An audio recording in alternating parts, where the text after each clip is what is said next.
नमस्कार प्रेक्षकांनो, शिवा मालिकेच्या आजच्या भागामध्ये आपलं मनपूर्वक स्वागत आहे. आणि त्यामध्ये आता सगळेजण समोर असताना लक्ष्मण म्हणतो की सुहास आणि कीर्ती, तुम्ही दोघे सगळ्यात नंतर बाहेर आलात बरोबर ना. तर आता सगळेजण आता सुहास आणि कीर्तीकडे बघू लागतात. कीर्ती आता तिचे केस व्यवस्थित करण्याचा प्रयत्न करू लागते. कीर्तीच्या चेहऱ्याचा रंग उडालेला असतो. सीताई आता कीर्तीकडे बघते. सीताई म्हणते, का ग कीर्ती, तुला एवढं घाबरायला काय झालं आणि तुझ्या चेहऱ्याचा एवढा रंग का उडाला आहे. तर आता सीताईकडे बघत कीर्ती म्हणते की तुला काय म्हणायचं आहे. आणि तेवढ्यात आता सुहास म्हणतो की अगं, तिला झोप यायला लागली होती आणि ती झोपायला जाणारच होती. एवढ्यातच मी तिला उठून इकडे आणले, तेव्हा तिचा चेहरा असा झाला. सीताई म्हणते की सुहास, तू जरा थांबशील का. आणि ती जेव्हा इथे आली ना, तेव्हा तिचा चेहरा तर फ्रेश होता एकदम, मग आत्ता असं अचानक काय झालं. आणि तेवढ्यात आता सीताई रागाने उठून उभा राहते. आणि सीताई रागाने उठून उभा राहताच इकडे लक्ष्मण म्हणतो की कीर्ती, सीताई तुला काहीतरी विचारते. कीर्तीचा चेहरा आता आणखीनच पडलेला असतो. आणि आता इकडे सीताई ही कीर्तीसमोर येताच आता कीर्ती म्हणते की मला माहिती आहे, शिवाने स्वतःहून हे मुद्दाम केलं आहे. सीताई म्हणते की स्वतःहून ती स्वतःचा जीव धोक्यात घ्यायला काय वेडी आहे का. तर आता कीर्ती म्हणते की लोकांच्या समोर स्वतःचं कौतुक करून घ्यायला.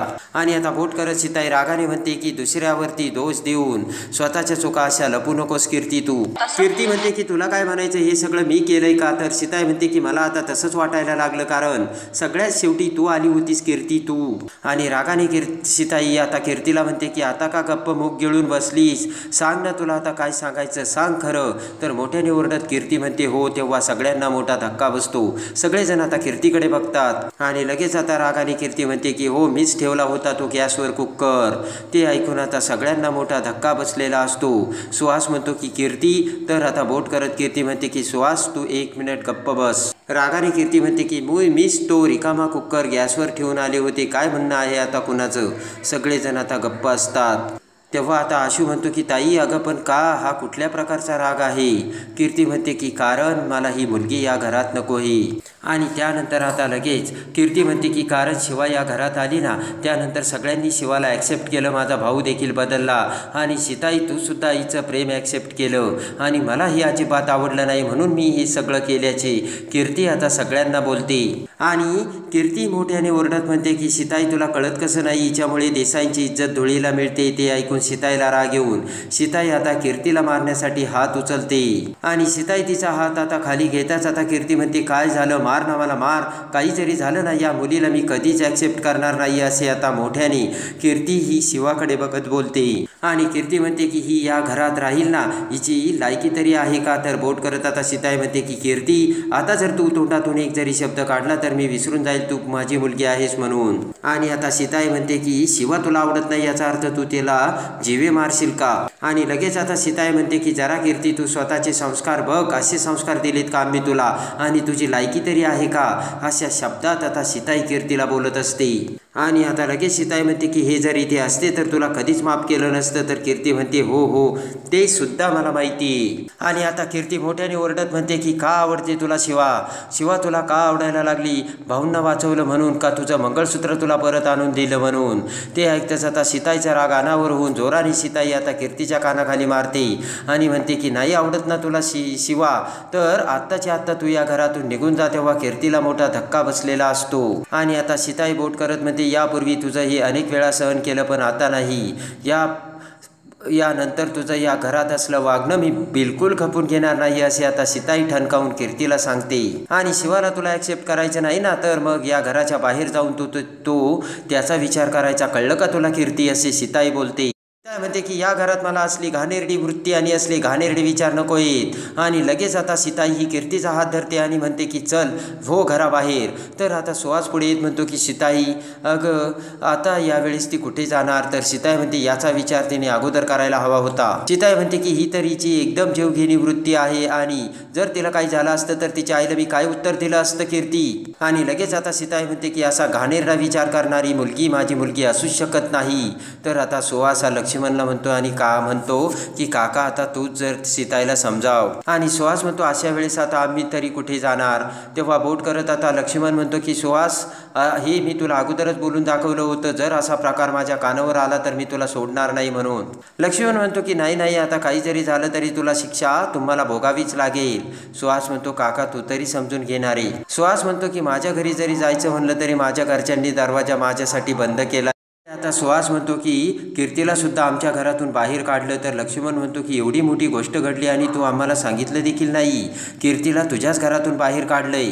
सुहास म्हणतो की अरे त्यांचा काहीतरी गैरसमज झाला आहे, तो मी करील दूर आणि मी तुम्हाला हे सांगणारच होतो. आणि त्यानंतर आता सुहास शिवाला म्हणतो की शिवा मी तुझ्या पुढे हात जोडतो, पाहिजे तर पाया पडतो असे म्हणत सुहास आता पाया पडतो.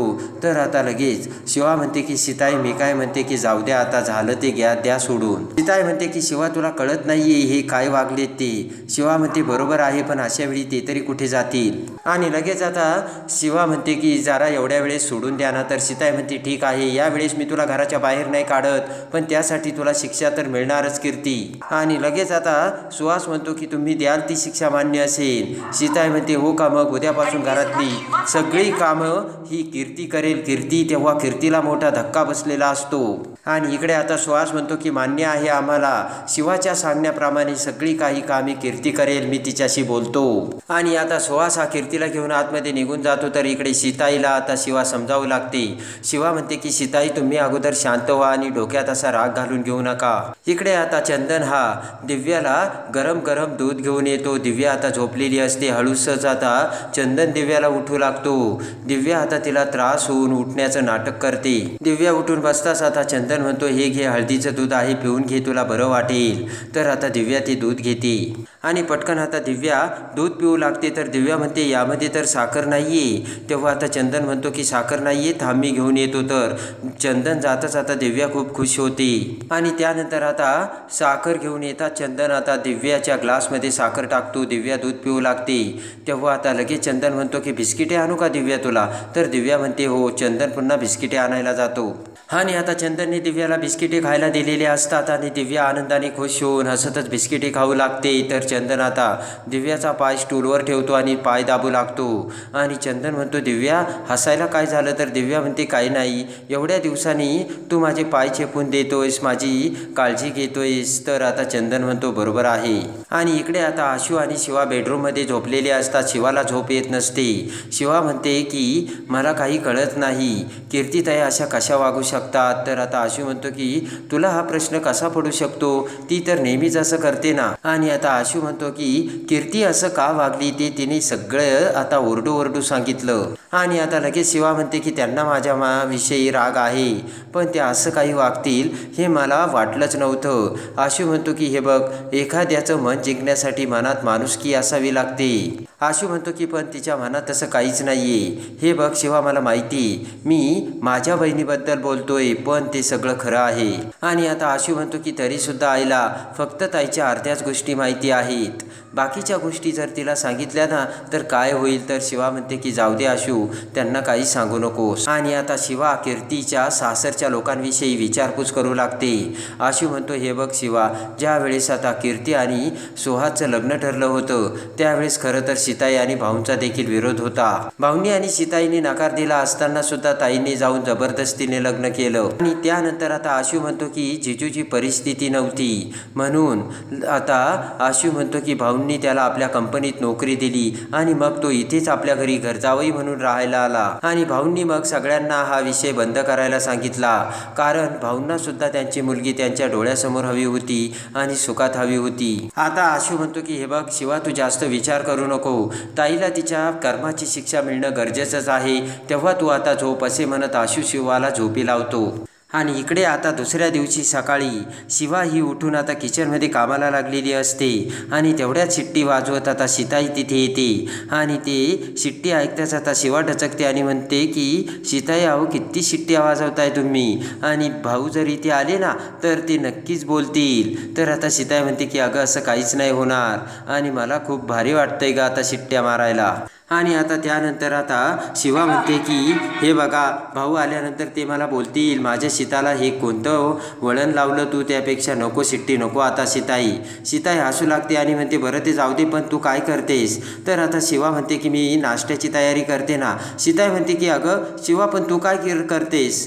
तू कीर्ती उठली नाही का अजून? तर आता शिवा म्हणते सीताई जाऊ द्या ना. आणि आता सीताई म्हणते की हे बघ शिवा, एवढा चांगुलपणा काही चांगलं नाही बरं का, मला माहिती आहे कीर्ती अजून उठली देखील नसेल. आणि सीताई म्हणते की तिला ही शिक्षा दिलेली आहे, काही जरी झालं तरी तिने हे सगळी कामं करायची. आणि आता सीताई म्हणते जा तू पूजा करून घे. तर शिवा म्हणते की झाली पूजा.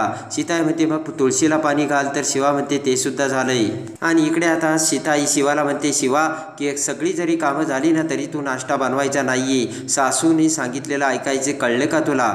तर आता सीताई म्हणते थांब, तू तसं काही ऐकणारच नाही. सीताई म्हणते की थांब, मी कीर्तीच्या रूममध्ये जाऊन येते. सीताई आता कीर्तीच्या रूममध्ये येताच कीर्ती आता बिनघोर झोपत पडलेली असते. तेव्हा आता सीताई म्हणते बघितलं का शिवा, उठायला जर हिला आले नसते ना ही उठलीच नसती. आणि काय रे सुहास? तर आता सुहास म्हणतो काही नाही, उठेल ना ती. सीताई म्हणते की उशिरा का उठायचंय आज तिला तर मी सांगितलेली शिक्षा भोगायची आणि सगळी कामं करायची. आणि इकडे जोराने सीताई आता कीर्तीच्या कानामध्ये शिट्टी वाजवते. तेवढ्यात आता टचकून कीर्ती उठते आणि समोर सुहास दिसतो. तर आता रागाने कीर्ती म्हणते की सुहास तुला कळत नाही का मी झोपलेत, का माझी झोपमोड करतो? शिवा आता हसू लागते आणि लगेच कीर्ती म्हणते तू काय मूर्ख आहे का, माझ्या कानात अशी शिट्टी का वाजवतेस? आणि लगेच सीताई म्हणते की मी मारली तुझ्या कानात शिट्टी, काल रात्री काय झालं तुला कळलं नाही का? आणि लगेच आता सीताई म्हणते की जर तुझं आवरून कीर्ती 5 मिनिटात तू बाहेर आली नाहीस तर 10व्या मिनिटात तू आता घराच्या बाहेर असशील. आणि रागाने सीताई आणि शिवा तिथून निघून जातात. तर आता कीर्ती म्हणते काय म्हणाली ही, 5 मिनिटाच्या आत आवरून नाही आले तर घराच्या बाहेर? कीर्ती म्हणते की सुहास असंच म्हणाली का? आणि त्यानंतर मात्र आता कीर्तीला मोठा धक्का बसलेला असतो आणि घाबरगुंडी उडत कीर्ती आता बाहेरच पळत येते आणि सगळा नाश्ता करते. त्यानंतर आता गुढीपाडव्याच्या दिवशी आता शिवासोबत सीताई सगळेजण फेटे बांधून रस्त्यावर आलेले असतात आणि बाईकची रॅली काढलेली असते. सगळेजण आता ढोल ताशांच्या गजरात आता गुढीपाडव्याच्या नवीन वर्षाच्या स्वागताला नाचत असतात. तर त्याच वेळेस आता त्या सगळ्यांच्या वेशात सुहास आणि कीर्तीही आलेले असतात. आणि पटकन आता सुहास हा शिवाच्या गाडीचे ब्रेकचे नट लूज करतो. आणि त्याच वेळेस आता सीताई म्हणते की शिवा मला तुझ्या गाडीची चावी हवी आणि मी गाडी चालवणार. ती ऐकून आता कीर्तीला मोठा धक्का बसतो. शिवाने गाडीची चावी सीताईकडे दिलेली असते. तर आता ब्रेक लूज करणाऱ्या, ब्रेक फेल करणाऱ्या आता कीर्तीचे सत्य समोर येऊन सीताई आणि शिवा आता कीर्तीला कोणती भयानक शिक्षा करणार हे बघण्यासाठी आणि शिवा मालिकेच्या डेली अपडेटसाठी बेल नोटिफिकेशनवर क्लिक करून आपल्या चॅनलला लाईक